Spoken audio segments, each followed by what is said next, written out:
जोंनि दख'रा दालाय आरो चिरां जिल्ला दुलाराय बर' फरायसा आफाद गासैबो मावथि लोगो नोंथांमोनखौ हेफाजाब आरो मददनि खावलायखाबाय। दान्दिसे उनावनो जोंनि सन्मान लालायनाय खुलुमनाय हाबाफारिया जोबगोन। दा बेखायनो गासैखौबो थियारि जोंनि गेदेमाफोरखौ खुलुमनाय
चिरां जिल्ला एबसु, काजलगाव आन्चलिक कमिटि एबसु आरो काजलगाव इउनिट कमिटि एबसु जयैनो दिनैनि नैबे बैसागु फोरबो फालिनाय बे हाबाफारिखौ मावफुंनो थाखाय थि खालामनाय जादों।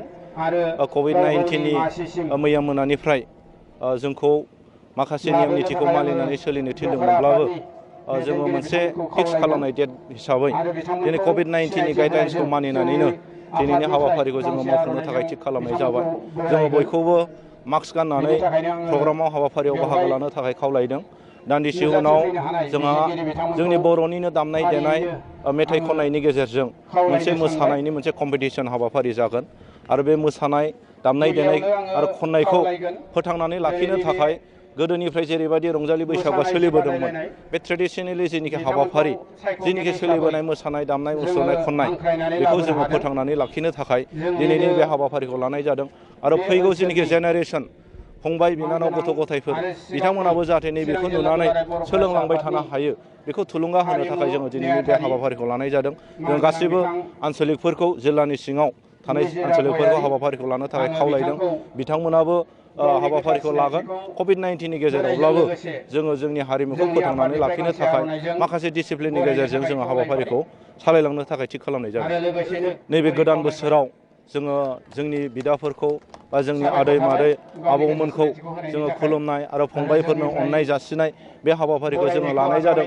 जोंनि बर' समाजाव जोंनि फैबाय थानाय जेनेरेसना फ्राय जोंनि खुलुमनाय मानाय बे मोनसे आसार खान्थिखौ लाजिनाय बायदि मोनसे थासारि जोङो नुनो मोन्दों। बांसिनानो खुलुमनो नागिरबा लाजिनाय बेखौ मोनसे फिलिंस फैयो। बैफोरखौ गैया खालामनो थाखाय नैबे मोनसे देखायनायनि गेजेरजों बे हाबाफारिनि गेजेरजों गैया खालामनो थाखाय जोङो दिनै मोनसे देखायनायनि गेजेरजों बे हाबाफारिखौ लानाय जादों। जोङो बेखौ सानसेनि हाबाफारिल' लानाय जादों। दहाय फुंनि 9टानिफ्राय स्टार्ट जाबाय आरो दा हयथ' 2टा-3टानि गेजेराव बे हाबाफारिया जोबहैगोन। गिबियावनो चिरां जिल्ला काजलगाव दख'रा आरो काजलगाव इउनिट कमिटि एबसुनिसिम आङो गोरबो गोसोनि साबायखरखौ जासिगोन। बेजों लोगोसेयैनो बैसागु बोथोर आरो गोदान बोसोरनि गासै जोंनि बिटिआर बासि लोगोसेयैनो सारा आसाम थामहिनबा सारा मुलुगनि गासै सुबुं माहारिनो आंनि गोजोननाय सिबिनाय अननायखौ बयनोबो हरग्रोदों। दिनै मोनथाम आफादा आंनि जोनोम गामि बे मैनागुरियाव लांदां बैसागु मोनसे बादायलायनाय फोरबो बेयाव खुंनाय जादों। बे फोरबोखौ थामथि जिल्ला आफाद बा दख'रा आफाद हिसाबै खुंनाय जादों। दा बेयाव आं बेखौनो बुंगोन जे जोङो दिनै कभिड-19नि मोनसे सारा बुहुमावनो महामारि मोनसे रुप लादों आरो गोदानै भारत बा आसामावबो दिनैहाय थांनाय बोसोरनि जिबायदि कभिड-19आ जिबायदि मोनसेमोन दा भारत सरकारा बुंबाय थादों सरकारनिफ्राय जे एबारनिया जोबोद स्ट्रं होननानै बुंनाय जादों। दा बिनि गेजेरावब्लाबो सरकारा खानानै होनाय माखासे नियम नितिफोर जेरै मास्क गाननाय आरो ससियेल डिस्टेन्स मेनटेन खालामनाय दा बिनि गेजेरजों जोङो जोंनि हारिमुखौ जों लाखिलांनांगोन, दोरोंखौ जों लाखिलांनांगोन मानोना दिनैहाय मोनसे हारिया गावहानो मोनसे हारिमु थायो, गावहानो मोनसे दोरों थाखायो। बे दोरों होननानै बुङोबा जोंनि सोलिबोनाय गोदोनिफ्राय सोलिबोनाय मिन्थिस' हायै समनिफ्राय सोलिबोनाय जे बैसागु फोरबो बेखौ जोङो जोंनिनो दामनाय देनाय रंजानाय मोसानायनि गेजेरजों जों फालिबोदों। बेखायनो जोंनि हारिमुवाबो थांनानै थाथों, लोगोसेयैनो हारिमु लाखिनायनि मुङाव जाहाथे जोङो कभिड-19 बादि महामारि बेमारजों जाहाथे जों साग्लोबजाया बे फारसेबो नोजोर लाखिनाय जादों। दा बेखायनो दिनै जोङो मोननैखौबो जोङो नोजोराव लाखिनांगोन। जोंनि हारिमु एबा दोरोंखौ जोंनि इयुन जोलैनो होलांनांगोन। बैसागु फालिनायखौ जोङो जोंनि इयुन जोलै जाखांबोनाय लाइमोनफोरनो जों होलांनांगोन। आरो बेबायदियैनो गोदोनिफ्राय दिनैसिम जोङो माबायदि फालियोमोन बे फालिनायखौ दिनै जों लांदां बैसागु महरै जों होदों, जेराव गासैबो थाखोनि सुबुंफोरा बेयाव रंजानो मोसानो हायो। बोथोरनि खावलायनाय बेखौ बयबो एन्जय खालामनो हायो। दा बेनिखायनो जोङो दिनै लांदां बैसागु बेयाव फालिनाय जादों। आरो बेजों लोगोसेयैनो जाहाथे जोंनि दामनाय देनाया गोमालांनो हमदोंमोन। मोनसे हारिया थांनानै थायैनो गुबैयै बेनि राव आरो हारिमुनि सायाव। रावा हारसिङै थैया, नाथाय हारिमुवा थैग्रोनो नागिरो। हारिमुआव जेला फोथैनो हायो रावा थैयो, रावा थैयोबा जाथियाबो थैयो। दा बेखायनो बे गासैबो बाथ्राखौ नोजोराव लाखिनानैनो इयुन जोलैफोरनो जाहाथे जोङो जोंनि राव हारिमुनि बागै जाहाथे जोङो होलांबाय थानो हायो। बे खार'नावनो दिनैहाय चिरां जिल्ला एबसु, काजलगाव दख'रा एबसु आरो काजलगाव इउनिट कमिटि एबसुआ जयैनो बे हाबाफारिखौ लादों, जेराव जोंनि जाखांबोनाय लाइमोनफोर फरायसाफोरखौ बेयाव लेंहरनानै बादाय होनाय जागोन।